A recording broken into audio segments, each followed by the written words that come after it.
Hello everyone and welcome to Coaching Team Talk. So I am Life Coach Tricia from Life Coach Philippines and this is Coaching for Self-Expression. So this coaching conversation is for the people who are struggling to express themselves and also for the people who want to understand what is self-expression is. So my mission is to create a safe space for you and for the people that you love, express as you journey on the freedom to choose to stay alive and to dream big again. So ayan, so great morning everyone. So this is my first episode of the year in Coaching for Self-Expression. And for today, I will be sharing with you how to increase your happiness in 2022. So for the past episode, I talk about emotions and as a journey in Life Coach Philippines, especially attending in different classes of Master Coaching inside the Coaching uh, upskills blueprint, I've learned the deeper explanation why we should really express our emotion. And later I'll be sharing with you things on how you can really increase your happiness in the year 2022. But before I begin, let me thank you for joining me live today, and please leave your digital footprints by letting us know where you are coming from today. So please do tag a friend and circulate this video to help us reach more individuals who might be in need of what I will be sharing for this session. So you may also give some shout outs to the people that you want to greet and reach out with some inspiring message. So if you are watching this on a replay, please do comment #replay. So I am streaming live via Facebook page of Life Coach Philippines and YouTube channel Coach AI Connect. So if you are new to our platform, please like, follow, and subscribe. So and before I continue with my topic today, allow me to introduce myself first. So ayan, so I am Life Coach Tricia. I am a certified co-create life coach and mental health coach by Master Coach A. I am also one of the scholar inside the Coach A Tribe Speaker where we journey for more than 20 weeks, where we learn about public speaking and where I overcome my fear on public speaking, especially speaking in front uh, of the camera, and especially maraming taong nakikinig. So slowly I am able to overcome that by being part of the Coach A Tribe Speaker, and I really learned that public speaking is a great way for me to really express my own message and my own story. And from that I'm also become one of the public speaker during the Samut Summit hosted by Master Coach. So that was my first experience of being a public speaker and really sharing my own message. So it was really a great experience that really empowered me to really keep sharing my own message and my own story to other people.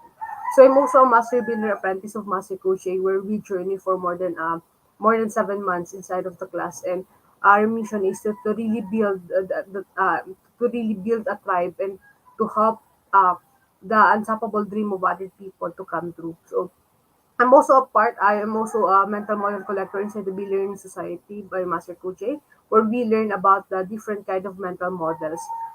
Learning about the different kind of mental models na pwede natin gamitin or baka nagagamit na natin pero hindi natin ma-identify kung ano yung tawag doon. So, mental model help us to really understand how the way we think or paano ba nag-work yung brain natin on a certain things na ginagawa natin. So it's really great to learn about that because it really help you to express yourself and to really understand yourself. And when you are able to really understand yourself, empowered ka, na naiintindihan mo yung sarili mo, it really help you na makamit mo or ma-reach mo yung mga pangarap or mga gusto mong gawin sa buhay. And yeah, that's really one of the thing that natutunan ko in learning mental model. Especially, mental model helps me to really learn from other people. Because inside during the mental model masterclass, we've got a breakout room where we share our own opinion. And by sharing our own opinion, we've got a different interpretation dun sa mga natutunan natin. Napakaganda siya kasi um, you, I, doon kasi hindi ko ma-express kung ano yung mga natutunan kasi natakot ako sa judgment and everything. But what you can feel inside the breakout room is you are empowered to speak na hindi ka natakot kung sino ka. Like, you are not really, you are empowered to really speak your authentic self on how you see things. And yun yung isa sa mga napakaganda kasi ang mga kasama ka dun is from my generation, Gen Z. So they're, I think, 21 years old, 19, or got 16 years old. And yun ang napakaganda kasi you can really understand the young generation by simply learning also the mental model. Mas maintindihan mo sila on how they think and how they would choose to use that kind of mental model. So, ayan. So, I'm also the founder and creator of Express a Dream Big Again coaching community. So, the Express Again coaching community is I plan to is a community that is will help you to really understand what is self-expression is and how you can start expressing yourself. So I'm inviting you to be part of the Express Dream Big Again coaching community if you needed help in expressing yourself or to really have a deeper explanation on how important self-expression is. And as we begin our topic for today, let me remind you to share your pack my bag moments. Pack my bag moment are the things or the lessons that you've learned from this episode or yung lesson na nag-connect sa inyo. And by being able to really empowering yourself to express, you are also empowering other people to express by learning from you. So by posting it in a social media platform, you can use the hashtag pack my bag moment and hashtag coaching team talk uh, and you can share the things na natutunan mo dito. So, ayan. So, for today, let's talk about more on happiness. So, our topic for today is that it's about how to increase your happiness in 2022. So, for last year, we talked about the certain emotion, happiness. And let me introduce sa'yo si Joy. This is one of the characters in the movie Inside Out. It's one of the emotions na kumbaga, there are six basic emotion na meron sa Inside Out and si Joy ay isa dun sa mga uh, emotion na yon. And yan, so introduce to you Joy. So sasamahan tayo ngayon ni Joy to really discuss on paano ba natin ma-increase yung happiness sa taon na to. So happiness, let me define first what is happiness. So happiness is one of the tends to be one of the people strive for the most emotion. So happiness is often defined as a pleasant emotional state that is characterized by feeling of contentment, joy, gratification, satisfaction, and well-being. So when we talk about joy ba, I mean when we talk about happiness, what makes you happy? Ano ba yung mga bagay na nagpapasaya sa'yo? Or ano ba yung din yung mga bagay that really allow you to feel the emotion happiness or kung hindi mo siya ma-identify ng ganun, ano ba yung mukha sa'yo ng happiness? How does it look like? So, can you remember a certain situation where you felt the emotion happiness? Meron ka bang kapag tinanong ka ano yung happiest moment mo, yun kaagad yung naaalala mong moment, certain situation na yun? So, can you describe what is happiness for you? Ano ba yung, may kulay ba ang happiness or may certain bang tunog para sa iyo ang happiness? So, you can define, you can have your own definition of happiness by being able to really describe it. Or, ano ba yung kulay sa'yo ng happiness? May tunog ba yung happiness? May certain experience ba yung happiness para sa iyo? So, you can easily define happiness by uh, you can easily you can easily have your own definition of happiness by simply describing what is happiness for you. So, dati ang sa tingin ko, ang happiness para sa akin is kung ano yung nagpapasaya ng ibang tao. Like, yun yung sagot ko. Ganun, hindi ko pa kasi ma-define or I'm not allowing myself, I'm not empowering myself to really define ano ba yung happiness para sa akin. So, right now that I'm learning about self-expression and more on emotions and being able to really empowered na malaman kung gaano ka-importante ma-express yung mga emotion. I, I am I am having classes na kung saan where um, we can really understand more about emotion. So napaka-importante na ma-identify natin yung certain emotion or ma-define natin siya because it will really help us to express it. Kasi pag may mga bagay na hindi tayo naiintindihan, di ba, nahihirapan tayo mag-express. So, it's really important na ma-define natin siya kung ano ba talaga yung happiness sa atin. And paano ba natin mai-increase yung isang bagay on the first place, hindi natin siya may define. So, that's why I'm asking you that kind of question. It can really help you to really increase your happiness. So, from this intro pa lang, there's a lot of things that you can do to really increase your happiness. And before like I've said earlier, before we can level up things around us, we need to determine first, asa na ba tayo ngayon? Ano na ba yung level ng happiness na meron tayo ngayon? And when you are able to identify that, ma-identify mo din ano pa yung mga dapat mong gawin so that you can increase the, uh, the happiness in your life. Each individual has a unique way of recognizing, accepting, and expressing their own emotion.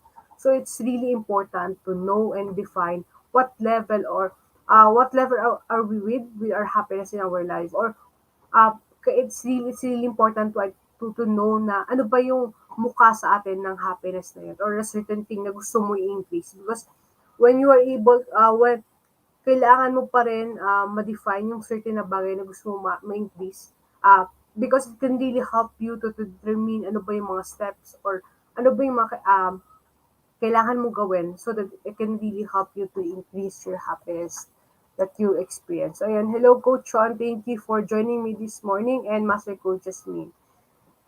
Great morning po sa inyo. Thank you for joining me. Ayan. So, those are the things that I really want to really help you to reflect with. Ano ba yung happiness sa inyo, and ano yung mukha ng happiness para sa inyo. And I've got two questions that I can share with you, where um, um, after you are able to identify ano ba or define ano ba yung happiness para sa inyo. So maybe these questions, I'm sure these questions can help you to really increase your happiness in 2022. So the first question is, what are your wins? Ano ba yung mga achievements mo last year? Maybe yung mga achievement po last year, you are not able to recognize all of them, and hindi mo sila masyado hindi mo aware na-achieve mo na yung certain things na yun. So what we will do is, you can get us a sticky note or a scratch of paper where you can write all the wins na meron ka last year. Isulat mo lang siya kahit anong wins. But first, para hindi ka mahirapan, i-define mo muna ano ba yung mga win para sa'yo. Ano yung mga wins na yun? Ano yung mga mukha ng wins na yun? So that you can easily identify ano ba yung mga achievement ko from last year, and ano ba yung wins na um, meron ako last year. So, ayan. So, you can begin with that. And the second question is, what are your goals? Ano ba yung mga goals mo for this year? So, by being able by being able to identify muna yung mga goals mo, it can really increase your happiness, because maybe this is something na hindi mo nagawa last year. Like, we are on our first month, patapos pa lang yung first month natin. And it's really important to really have this kind of things na mas maging aware ka dun sa mga bagay na gusto mo.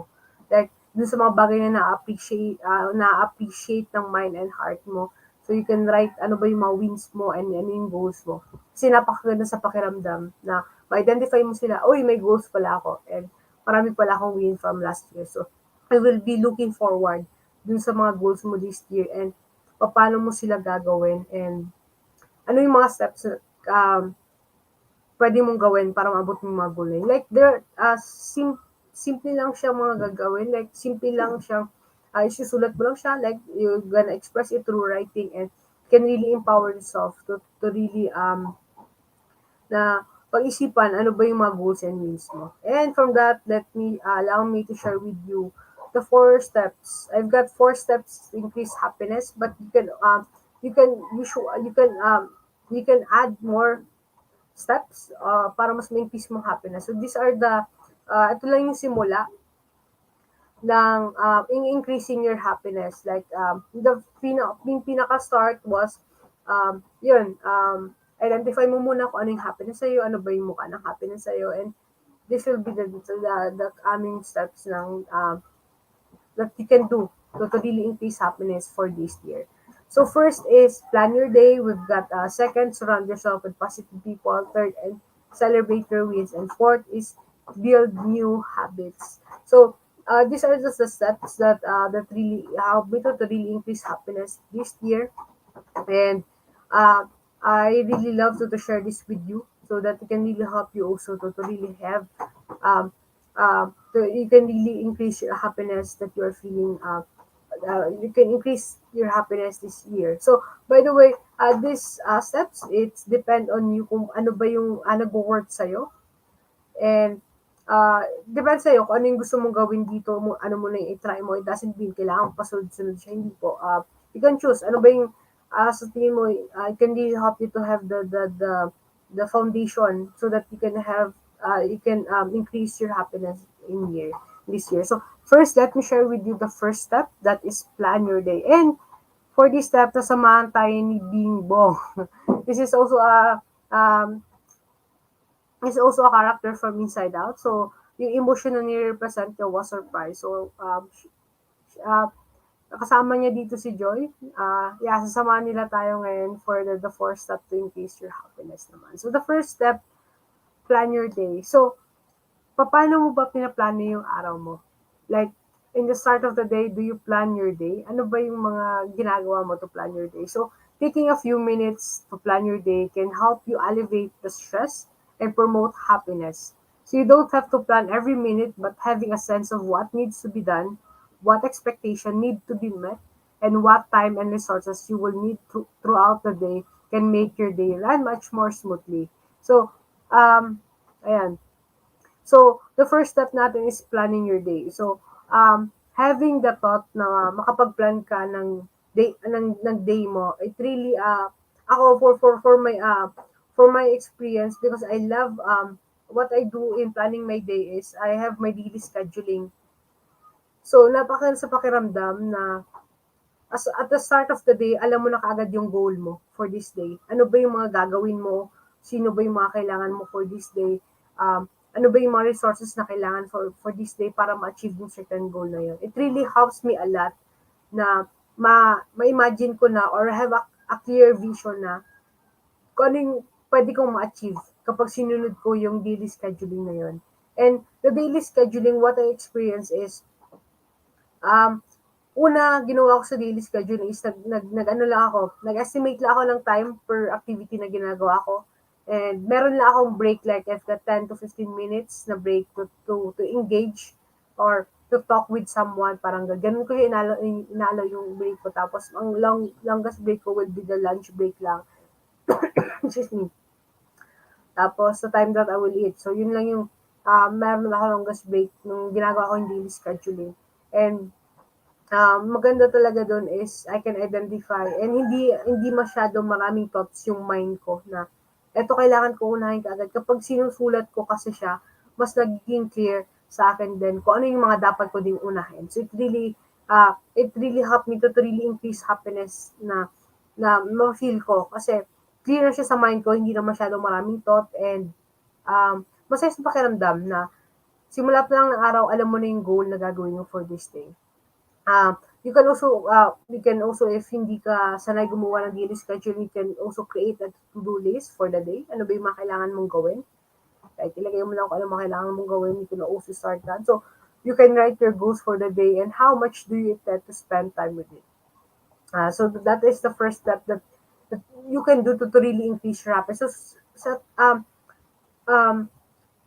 so kumbaga sa maraming tao, napakasimple lang siya, like planning your day, but sometimes the planning really help us to really help us our mind healthy din. Because hindi siya crowded. Kasi kapag their tendency na kapag tawag dyan, kulang ka na sa oras, yun, nagagawin ka na sa oras, hindi mo na alam kung ano yung uunahin mo. Especially kapag hindi ka pa nakapag-plan ng day mo. So, matataranta ka hanggat wala ka nang nagawa. So, ito nakaka-relief siya ng pakiramdam bukod sa happiness na ma-feel mo. Nakaka-relief din siya kasi it really empower you to see ano ba yung mga bagay na pwede mong gawin pa or may mga bagay na pwede kang i-eliminate so that you can really reach your goal. So, maganda lang siya sa pakiramdam na-recognize kagad siya ni brain kapag sinusulat mo siya. So, yan. So, that is the first step to really increase your happiness for this year. So the second step that I want to share with you is surround yourself with positive people. So um, here, nothing question that I reflect with this step is who are the people that you are choosing to surround yourself.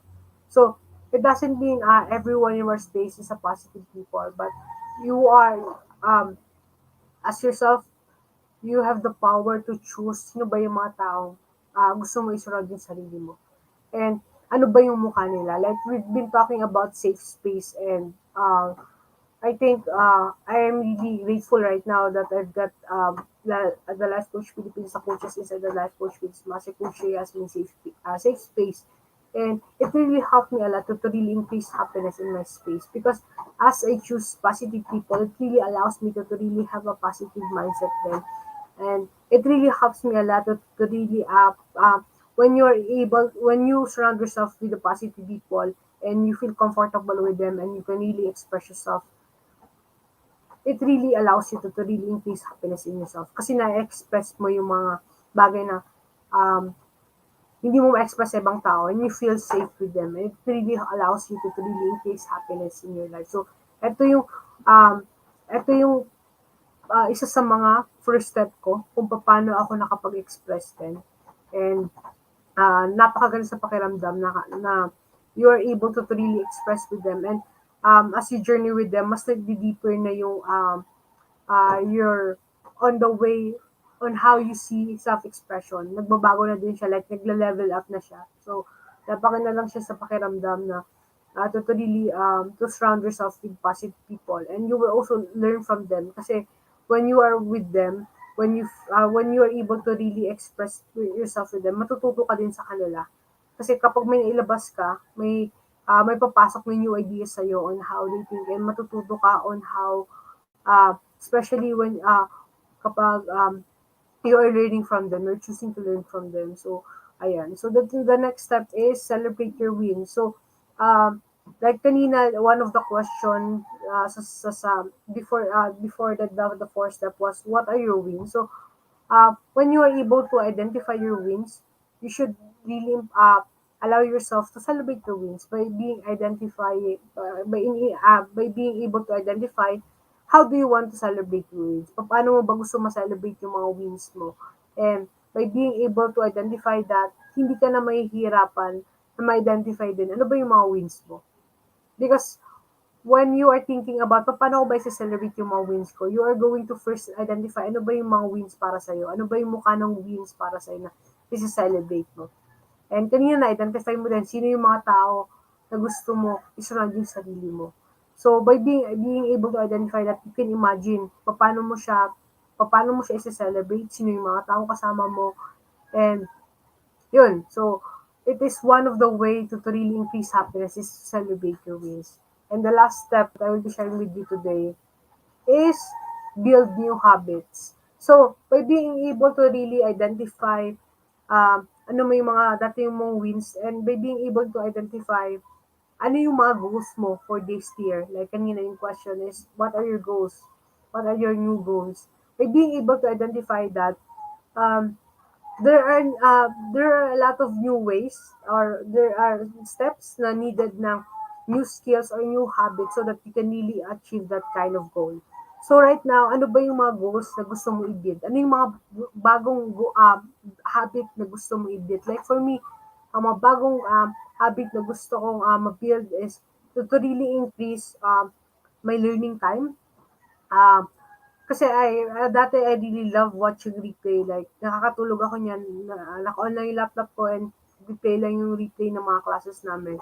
But right now, I really wanted to intentionally learn on the lessons. Like, gusto ko siya balikan and I wanna really build on have a stable time talaga on what time I will work with my classes.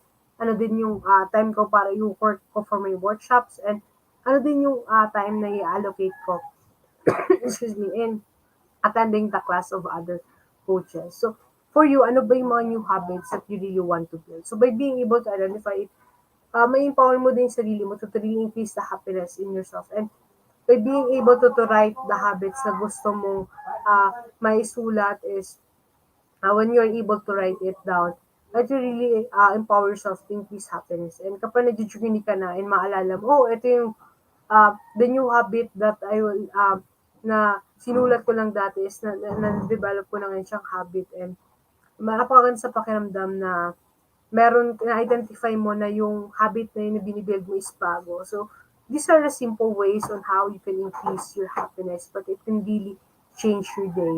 And it doesn't really mean na um, hindi ko pa siya nagagawa for this month, hindi ko siya magagawa next month. So, you just need to keep trying to really increase happiness in yourself. So, if you needed help on how you can increase your happiness, uh, just send me a message or you can drop a comment in the comment section below and let's talk about it. I will connect with you after this session. So, ayan. So, these are simple ways na pwede mo din siya i-share sa ibang tao. Can really help them to really increase happiness in their life. This might be simple steps that you can do, but as you do this every day, day by day, it can really help you to really improve your day and to really increase the happiness that you feel in each day. So ayan, so those are the things that I want to share with you today. So the fourth step to increase your happiness will really help you to really build the momentum that you need as you start this year. Ayan. So as I end this conversation then, let me invite you to be part of what we are doing as an organizational of professional life coaches. So if you are not yet a smart holder of the Learning e-card, you are still missing all the perks that we enjoy. Today is the best time to take action. So connect with Coach yourself to 0917 5861661 to join the B-Learning Society, the 10th maker of B-Learning homes for mental fitness. So enjoy 5% food and beverage discount from the Copper Republic and get full access to Mental Model Masterclass by Master Coach A, happening every fourth Saturday of the month, plus benefit from the 90-minute free coaching session with senior coaching team from Life Coach 50. So by the way, our Mental Model Masterclass for this month will be happening on the 5th Saturday. So save the date on January 29, next Saturday po ito, at 7 p.m. From our next mental model masterclass as Master Coach A will teach about the transformational mental model. So transformation is a radical shift at the identity level, and this masterclass will go deeper on what transformation is, what is involved in transformation oneself, biggest transformation bottlenecks, and how to overcome them. So it's time for a radical shift. Do not miss this masterclass. Connect with Coach yourselves to 0917-586-1661 for more information and registration assistance. So, ito yung sinasabi ko po kanina about the mental models na natutunan ko and everything. So, it can really help us to really understand ourselves by being able to learn about mental models. I'm really excited to see you inside the Be Learning Society as we learn together and express on how we can use this mental model that can really help us to transform.